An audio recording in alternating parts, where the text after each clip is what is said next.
Subscribe dan like channel ini kalau emang bermanfaat, agar terus mensupport dan mendukung update terbaru video di setiap minggunya.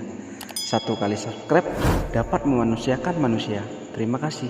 Enjoy the video. Selamat menonton. Assalamualaikum warahmatullahi wabarakatuh. Di sini saya akan menjelaskan tentang manajemen. Manajemen sering diartikan secara simpel, yaitu dengan sebutan manajer. Itulah yang penjelasan yang sangat singkat atau bisa dikatakan dengan kurang tepat.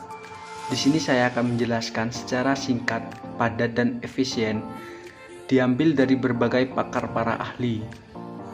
Manajemen adalah suatu seni dalam ilmu yang terdiri dari planning, organizing, accounting, dan controlling dengan tujuan secara efektif dan efisien. Kita cukup memahami 4 hal ini saja, yaitu planning. Planning itu dengan kata lain merencanakan. Yang kedua, organizing. Organizing ini dapat dikatakan sebagai pengorganisasian. Dan selanjutnya yaitu accounting, dengan kata lain yaitu tindakan. Yang keempat, controlling, dengan kata lain kontrol. Dengan adanya 4 hal tersebut di dalam suatu manajemen, agar bertujuan manajemen tersebut secara efektif dan efisien. Umumnya, manajemen itu tidak hanya diaplikasikan di dalam suatu perusahaan. Manajemen juga dapat digunakan untuk kegiatan umum lainnya.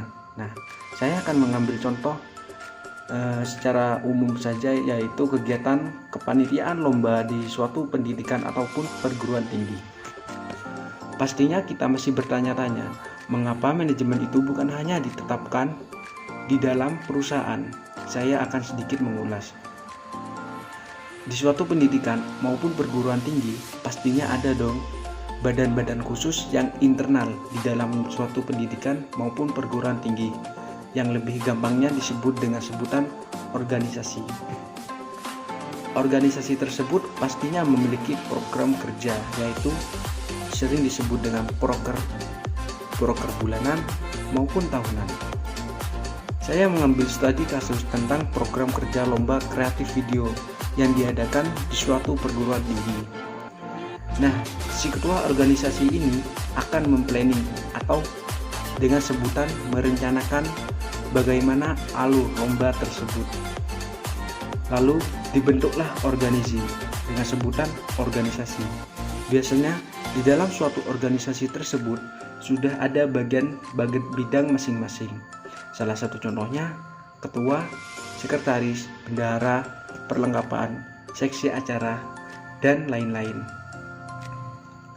Tergantung organisasi tersebut apakah mau ditambahkan suatu bidang lain ataupun tidak. Tujuan dibentuk organizing tersebut untuk mengetahui tugas di setiap bidang masing-masing. Lebih gampangnya, agar ngerti posisi masing-masing di bagian tugas yang telah ditetapkan oleh sang ketua.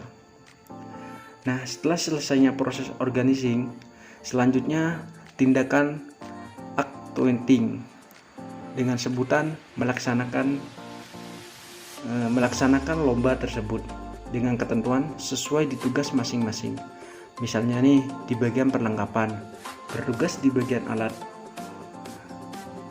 Perlengkapan ini yang dibutuhkan biasanya barang-barang yang dibutuhkan di kegiatan tersebut. Nah, proses selanjutnya yaitu controlling. Di dalam bagian ini, ketua panitia melakukan kontrol yang dimana bertujuan atau memastikan berjalannya kegiatan tersebut apakah sudah sesuai di tugas masing-masing ataukah ada hal yang lain yang terlewatkan. Begitulah kurang lebihnya.